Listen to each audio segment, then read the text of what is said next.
पुण्यातील गेल्या 9 वर्षातील भ्रष्टाचार पाहिला की राग येतो, शहराचं वाटोळं झालेलं पाहून चीड येते, अशी टीका अजित पवारांनी केली आहे। दरम्यान यालाच मुरलीधर मोहोळ यांनीही प्रत्युत्तर दिलंय। जेव्हा 2017 मध्ये आमची सत्ता आली तेव्हा आम्हाला समजलं 25 ते 30 वर्षात पुण्याची वाट लावली आहे, असं मोहोळ म्हणाले।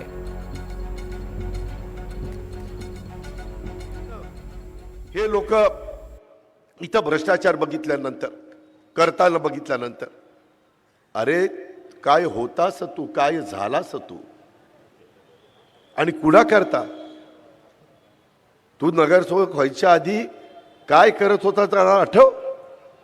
भंगारच्या गाड्या जकात नाक्याच्या इकडून तिकडे पोचवायचा। मी कुणावर कारण नसताना लाडक्या बहिणींवर आरोप करणार नाही। ती माझ्या बापदादाची शिकवण नाही, माझ्या चुलत्याची शिकवण नाही, हे लक्षात घ्या। परंतु कुठेतरी ह्या शहराला तळहाताच्या फोडाप्रमाणे आम्ही जपलंय, वाढवलंय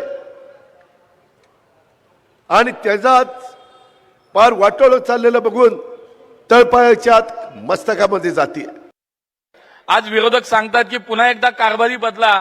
2017ला ज्यांना पुण्याचं कारभारी म्हणून आपण सगळ्यांनी बदललं का, आता गेले 25-30 वर्षामध्ये या पुण्याचं वाट लावून टाकली या लोकांनी आणि कुठलीच दूरदृष्टी नाही, कुठलाच दूरदृष्टीचा अभाव नाही, पुण्याच्या भविष्याचा कुठला विचार नाही।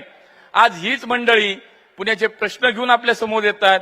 पुण्यात ट्रॅफिक वाढलं, पुण्यात नदीचा प्रॉब्लेम झाला, आपण 25-30 वर्ष पुणेकरांनी तुम्हाला काम करायची संधी दिली, तेव्हा मात्र तुम्हाला कुठेही पुण्याचा भविष्याचा विचार नव्हता।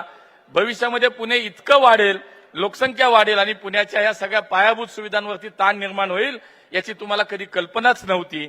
आणि म्हणून 2017ला पुणेकर जनतेने यांना घरी बसवलं आणि घरी बसवल्यानंतर आज पुन्हा एकदा सांगतायत की आम्हाला कारभारी म्हणून तुम्ही पुन्हा संधी द्या।